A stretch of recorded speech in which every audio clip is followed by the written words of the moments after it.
सेठ जी एक gold flake दे दो। अबे घोचू देख के चलना। माफ करना भाई साहब, मैं अंधा हूँ। सेठ जी 5 किलो आटा दे दो। ठीक है भाई साहब, अभी देता हूँ। ये लो भाई साहब आपका 5 किलो आटा। ये ले बे तेरा आटा। जब अंधा है तो दुकान पे क्यों आता है? माफ करना यार भाई साहब। ये लो भाई साहब, आपके पैसे जितने बन रहे उतने निकाल लो। मन में लड्डू फूटा। एक काम करता हूँ, इसके अंधेपन का फायदा उठा के 1000 रुपए निकाल लेता हूँ। कौन सा इसको पता चल जाएगा। ठीक है भाई साहब, निकाल लिए मैंने अपने पैसे। ठीक है भाई साहब। तो बे दुकानदार, तूने उसके अंधेपन का फायदा उठा के 200 की जगह 1000 रुपए निकाल लिए। अभी लगाता हूँ पुलिस वाले को फोन। अरे नहीं भाई साहब, पुलिस वाले को फोन मत लगाओ। 800 रुपए का गेम हुआ है। एक काम करो, ये फंस गया। ये 400 रुपए तुम रख लो और मुझे माफ कर दो। हाँ ये हुई ना बात।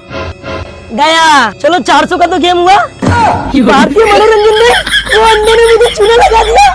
देखा कैसे उस दुकानदार को चूना लगाया। उससे आटा भी फ्री में लिया है, 400 रुपए भी लिया है और तेरे नकली नोट भी चला दिए। हाँ मेरी जान, चलो अब।